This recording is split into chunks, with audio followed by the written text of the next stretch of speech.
Hi, welcome back to part 2, final programme before Christmas. James Gregg not joining us. We're rather proud of James Gregg, who you might have met here on your previous occasions. Paul Coutts and Danny Wilson, who's doing a lot of work these days, reading bulletins for Radio 5 Live, no less. So I think he's got his priorities right about why he's not here this evening. I think I've heard a rumour they pay him. No. Believe so.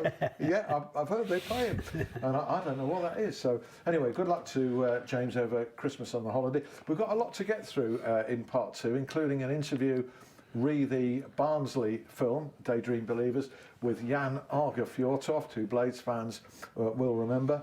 We'll chat more about Sheffield Wednesday, and for instance, the Steve Bruce speculation that persists there.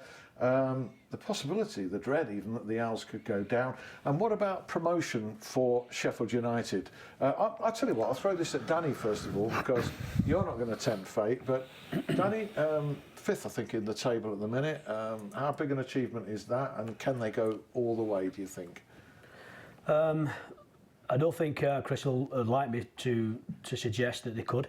I think you want to take every game as you can, as he does. Like in every manager's eyes, that's what you do. If you look at the form that they've shown recently, where they've dropped a few points, well, she's not been disappointed with us, as Paul was suggesting, before about the West Brom game. But then you look at the league table; they haven't lost much ground. No. And if this is the little blip that you have sometimes in seasons, which is very unlikely that you'll go through a season without one, what a fantastic blip it's been. And I say that in the most positive way, because they've not dropped out of the mix. And I think that when that happens, you can still get confidence from it. The performances, from what I believe, I've seen a few myself. The performance has been good, but maybe not come up with the result at the end of it. I think what you need to do, obviously, is tell him what to do at all. But obviously, Chris knows. You just got to turn those performances, or good performance, into 3 points and wins. And he's done that in most cases this year. They've done that in most cases this year. And I don't see any reason why they can't be up to their challenges at the end. Sometimes you've not got what you've deserved, or you've had to work very, very hard for victories on occasions, haven't you? Yeah, we have. I think, obviously, of late, we've not sort of punished sides when we've been on top, and probably why we haven't picked up as much points as we would have liked. But it has been a little bit hard work, probably more hard work than it should have been. But as Danny's just said there, we're still right in the mix. We've got a good opportunity. I don't think we're favourites to be where we are, or to be even higher up the league, but we are there on merit, and we'll just try and carry it on as far as we can. Yeah, I thought it was done. I won't ask you, because I'm thinking politically here. The West Brom game, you would have probably watched it on TV. I didn't see that. You didn't see it? I didn't see it, no, unfortunately, no. Well, no. Something I was there, and okay, it was a rare poor performance relative to Sheffield United in the second half, and fans were drifting out, with like 10 minutes to go. The ground was emptying rapidly, and I was surprised to see that at Bramall Lane for a blip like that. I really was, but. Well, I think that you're possibly going to get that now and again if the fans sense that they're not going to get back in the game, which they don't always know, because it's one goal in it. Brian Clough used to say many years ago, 1 second to score a goal, you just don't know. But they'll make their mind up, and they'll have a feeling that possibly it's not the case, and they get home before the rush starts. But I do feel that as the season goes on, and they're still in that position, they won't be doing that. This early part of the season might have even gone some shopping or for a pint or whatever might happen. Probably. Yeah, but I think that I don't think that will happen too often. No, it was freezing. Yeah, it was cold night, wasn't it? You know how cold it was, because you were sitting down. Oh, you came on. Yeah, I got on, yeah. Yeah, you got on. Yeah, I did, yeah. Yeah, I feel sorry for players who have to sit out 90 minutes in the weather at the moment. I really do. Chesterfield, just to interject there.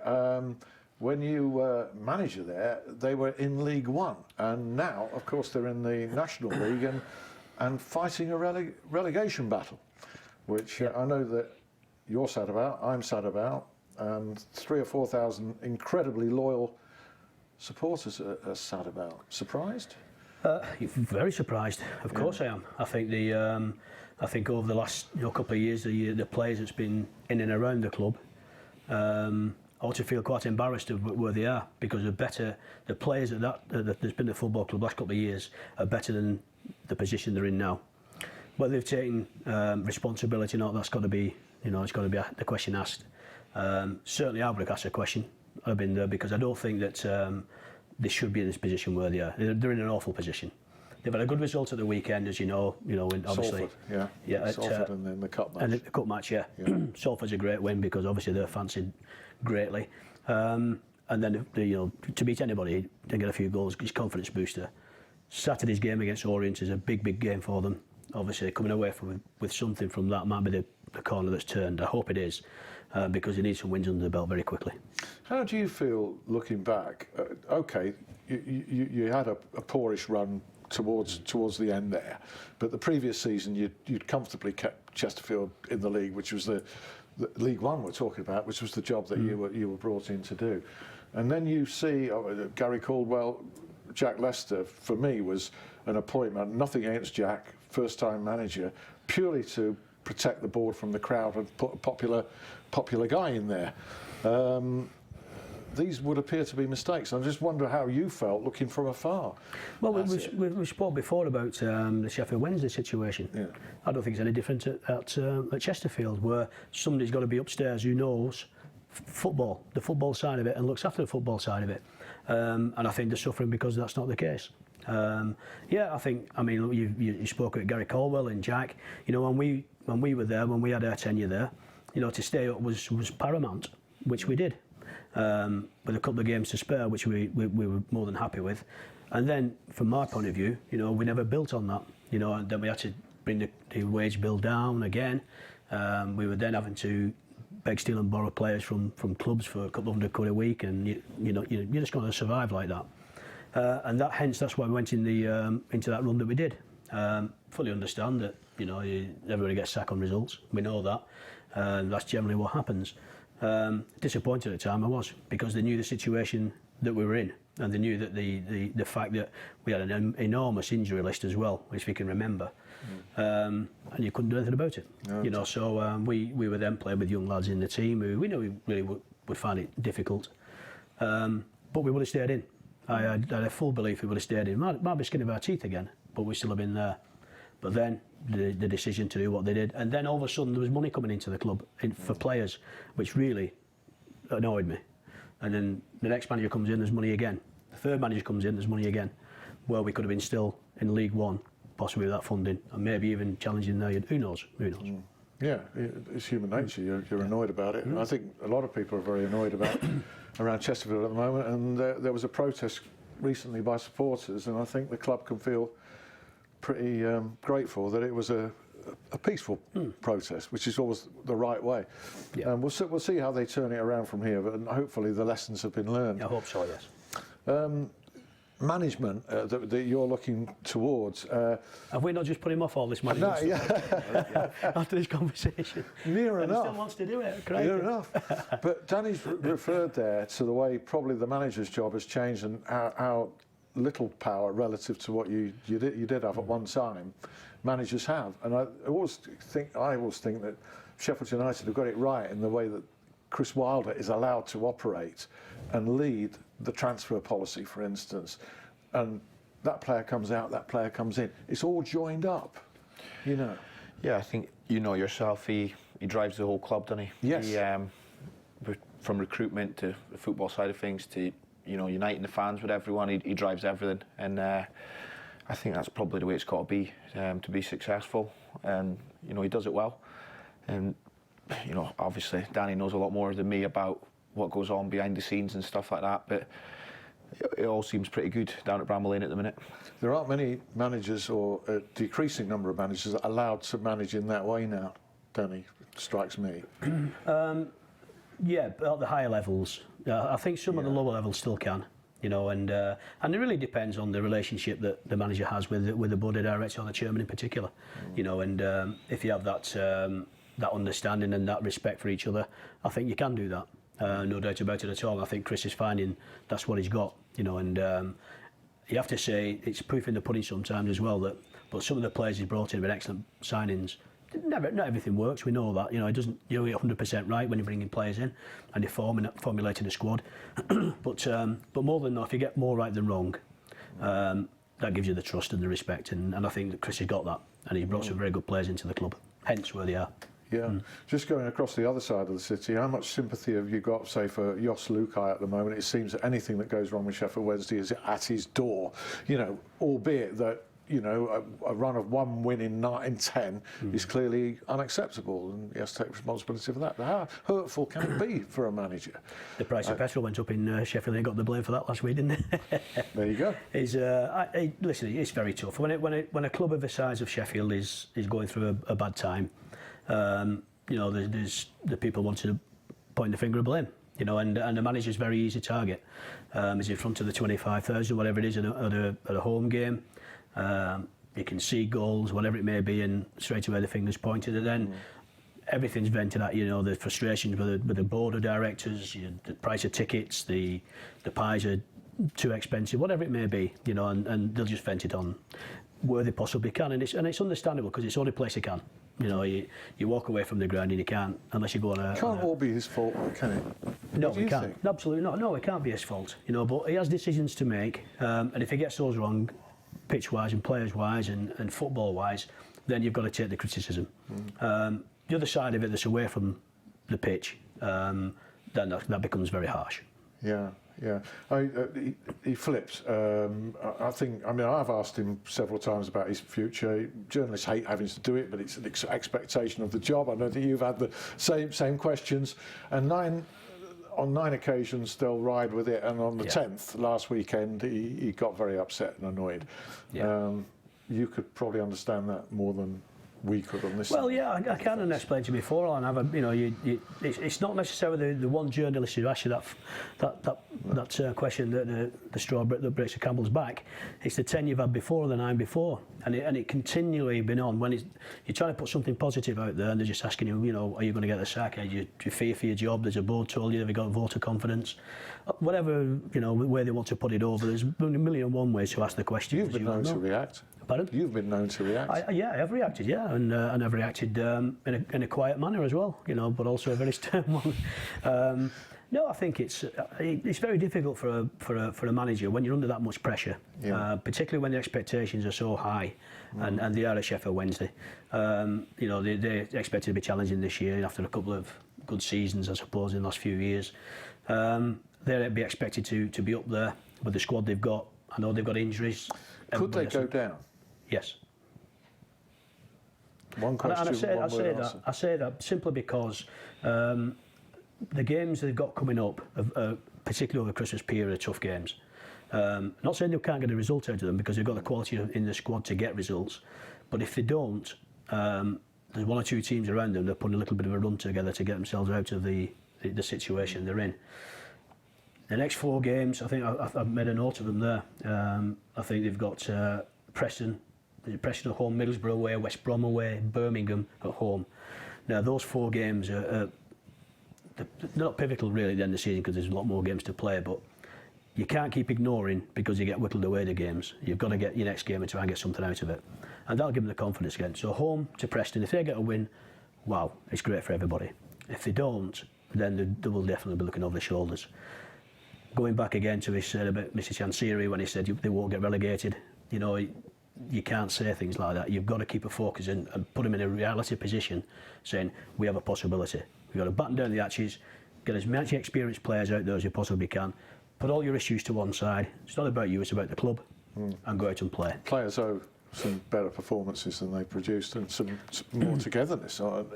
Well, yeah, I mean, how they do that, how they get that is that's for them to sort out within the club. Yeah. But that is the ultimate way to get it is the players getting together, get a fantastic dressing room camaraderie if you possibly can for the period of time. Get the experienced boys in there, as many as you can that feel are worthy to play, not the ones who want to make an excuse and I wasn't in the team the other week and I might be out next week. No, fine, out. We'll get somebody who wants to give us 110% and put them on the pitch and see what happens. And you'll be surprised how it will work. Danny, thanks very much. Paul, we have put him off completely from management. I tell you what, a bit of light relief. Have you heard of Jan Arge Fjortoft? Only from you speaking about him. There you go. A striker who scored lots of goals for Swindon Town, for Middlesbrough, for Sheffield United, and for Barnsley. Talking about that epic promotion to the Premier League.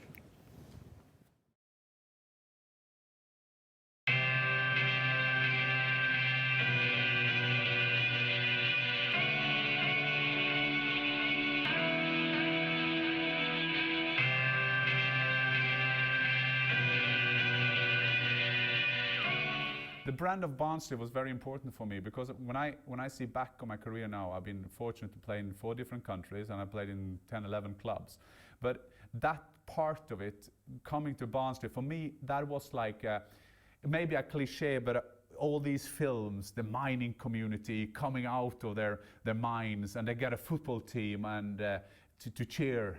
And all I do after my career now, I do a lot of different stuff, but I always use that kind of thing in my head because I think that football can change the world. I think sport can change the world. And if I work with politicians, if I work with commercials, whatever I do now, I use that as an opening for what I do. So when people ask me, so you don't do football? No, I say I do football more or less all the time. And that thing with Barnsley, that we were going away, and I've told this story 100 times around the world, to be fair, about us in the yellow shirts, and the mining community, Barnsley as a town, and it's just like watching Brazil. I think that, first of all, it says a lot about the English football culture, but it also says a lot about the English society, about the way people see football as a passion for their lives, and whatever difficulties you have in your life, if you lose your job, whatever you do, football is still there to give you hope and identity. And I think that what the football team did for Barnsley Football Club, now for the Barnsley community, I think that was amazing. And I think maybe from all the places I've been fortunate. I played in Swindon when Swindon went up. At Middlesbrough, that was a new stadium going into that, and Sheffield United, who have been over the years a big football club. But in Barnsley, that identity was so open, and you saw that on a daily basis, that identity of the people of Barnsley. So I think that is very, very fun memory. Lovely fellow, Jan Arge Fjortoft, yeah. On and off the pitch. Well, terrific guy. You wouldn't want to face him on the pitch, probably. Yeah. No, he's a terrific guy. I mean, he helped us enormously at Barnsley when we brought him in. He was a big signing for us at the time because you saw his record. You know, yes. He's a very good goal scorer, but a very good link player as well. You know, he was brilliant for the way they wanted to play. He slotted in seamlessly. And he made a big impact. And on Barnsley itself, the town as well. Indeed. There's one further clip to come, but before that, I've had a message for you from Adam Duffy, Sheffield's pro snooker player. Yeah. Hi Alan, can you ask Coutts, he just calls you Coutts, when he's going to bring his white gloves again to snooker? There you go. Do you know what? I actually went down and played him, and he did well. He beat me, to be fair. I hope so. He's a professional snooker player. And I was trying to build his confidence because he had the Northern Ireland Open on the Monday, and he got beat 4-0. Absolutely hopeless. Oh, no. Terrible. Ask him how he got on the pool table against me anyway. I will do after the programme. I'm not a multitasker, you know. I can't tweet and interview at the same time. You can't even tweet. No, I can't tweet. No, I don't intend to either. But I mean, it's a thinking man's game. Snooker, you're plotting those next moves, and that's exactly what you're doing in the middle of Sheffield United, playing just in front of the Sheffield United back three. Yeah, you're looking at all those angles, and yeah, try to. You're potting balls here. And there. Yeah, I've just been watching recently, actually. Yeah, but similar, isn't it? Really, thinking man's game. Yeah. Jose Mourinho's been sacked this week. No. Well, apparently, is it just a rumour? You're joking? Yeah. I've not heard anything about that. No. I don't. I just saw a paragraph somewhere. Oh, right. Buried at the bottom of a page.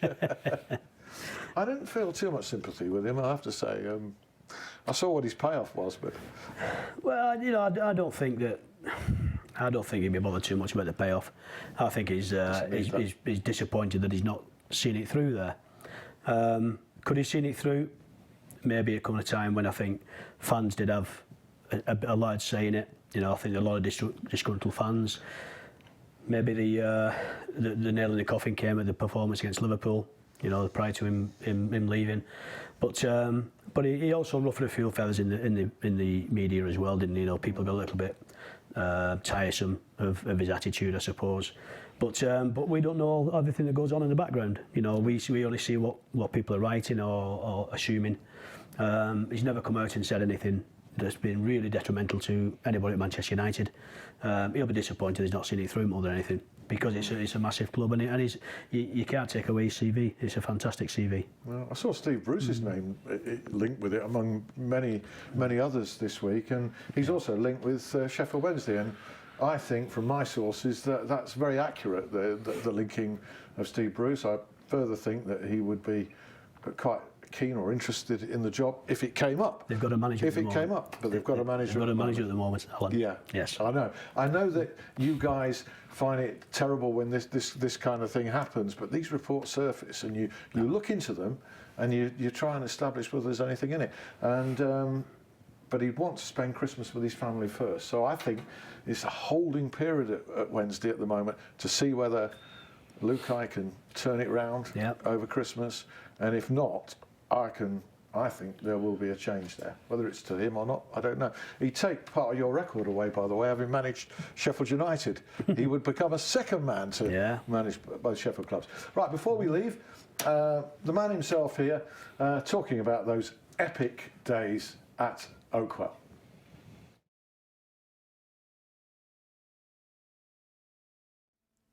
Looking back over the years, I don't mean over the game, I mean over the few years we were here, and talking about all the crap that the community had to put up with, you know, and the minus, we talked about that, the ground virtually closing 3 sides of it.